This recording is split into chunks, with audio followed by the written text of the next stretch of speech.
Copenhagen, Denmark is effortlessly cool and down to earth. It's a contemporary, clean, and classy highlight of Scandinavia. It's built to be a very livable city, and it's refused to compromise, resulting in a forward-thinking metropolis that's green and clean. We spent the day going around a little bit in Copenhagen, but then traveling across the bridge and the causeway and going into Sweden.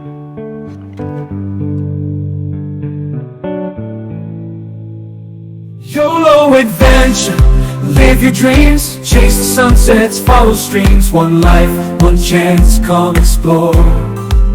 YOLO adventure, there's so much more. Dive in deep, climb up high, touch the stars, reach. We made the most of our day by doing two countries in one, Denmark and Sweden. We discovered the city of Lund and its cathedral. We took a stroll in the medieval city center of Malmo, and we were amazed at the famous Copenhagen landmarks. On the 1st of July in 2000, a bridge was inaugurated, but it was not just any bridge. It was the Øresund Bridge linking the nations of Denmark and Sweden together. Two former enemies are now one.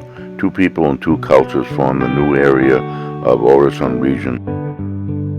We visited the imposing cathedral. Lund Cathedral is a cathedral of the Lutheran Church of Sweden in Lund, Sweden. It's the seat of the Bishop of Lund and the main church of the Diocese of Lund. It was built as the Catholic cathedral of the Archiepiscopal See of all the Nordic countries, dedicated to St. Lawrence. It is one of the oldest stone buildings still in use in Sweden.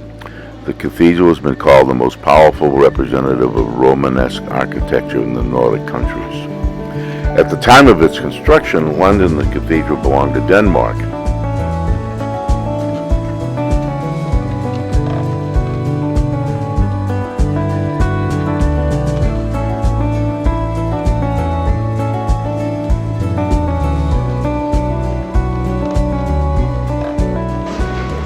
The main altar was consecrated in 1145, and the cathedral was by that time largely finished. The western towers were built somewhat later. The architecture is magnificent.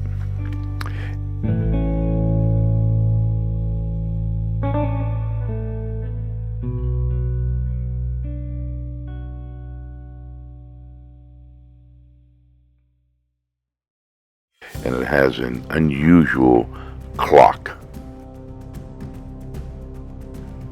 The Lund Astronomical Clock, a part of a group of medieval astronomical clocks found in the area around the South Baltic Sea. In 1837, the clock was dismantled, and it was restored by the Danish clockmaker Julius Bertram Larsen and the Swedish architect responsible for the upkeep of the cathedral. The face of the clock, as well as the mechanism, which was largely replaced in the 18th century, was salvaged and reused. The casing in most parts of the calendar occupies the lower part, and it's replaced every 200 years, as it's a perpetual clock that will span the calendar from 1923 to 2123.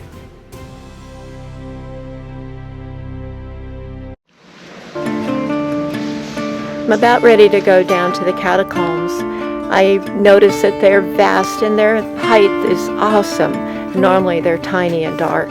Here lie the infamous people of Lund, Sweden, the lords, and possibly a few priests.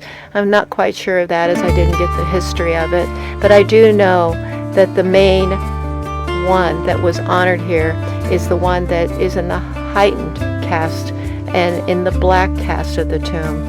And if you'll notice in the column, there is always the sentinels watching over each corner of the catacomb.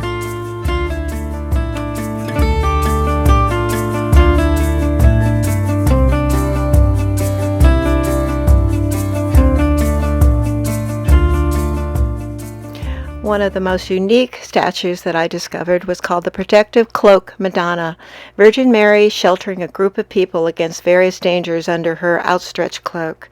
Visitors fixing their gaze on the imposing towers of the medieval cathedral in Lund, Sweden, may not realize it, but 12 little heads are closely watching their every move. Created to represent the future of mankind, they peer out from a split in the Virgin Mary's cloak.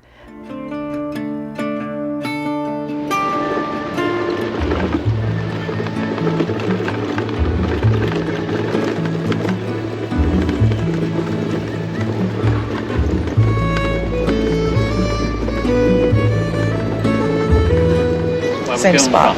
Okay. We're standing on the Stortorget, or in Swedish and Danish or English it's the Great Square. Well, you can see what it is. But nevertheless, its older square in Malmö was a place where they were watering the horses and everything was happening here. The building you see over there, that's our original city hall made in the 1500s and 1600s. It's still City Hall, of course it's refurbished on the way, but it's standing like when it was built.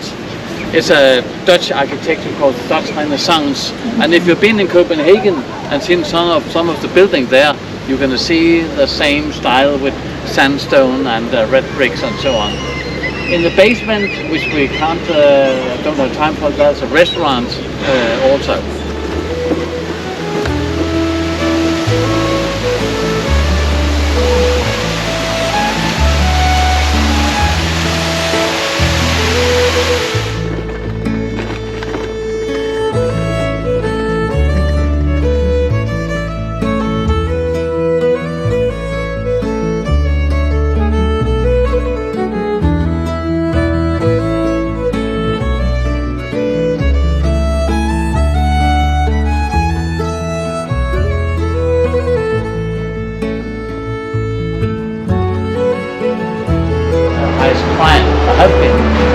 There's a lot of immigrants coming from Far East and so on, Africa, and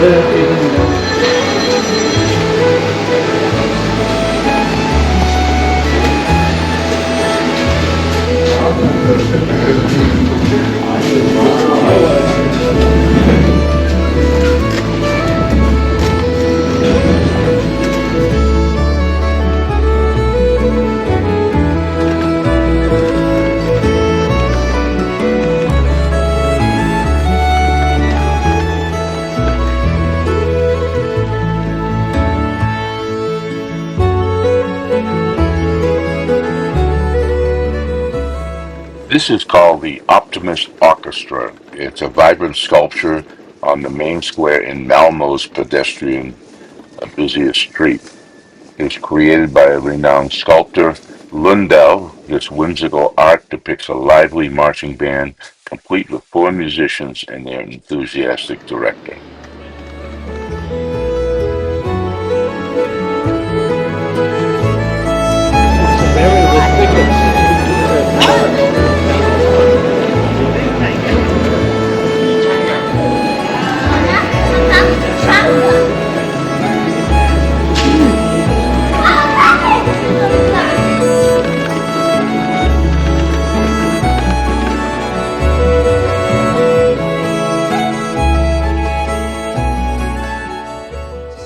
This is the Lions Apothecary on the main square in Malmo, Sweden, and from 1897 is a working store and an interesting piece of living history.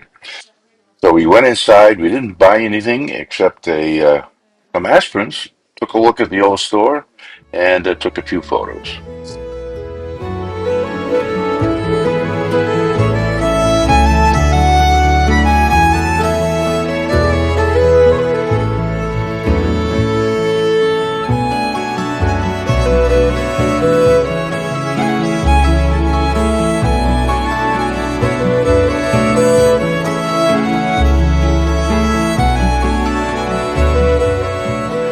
And as a bonus, you've seen this symbol before.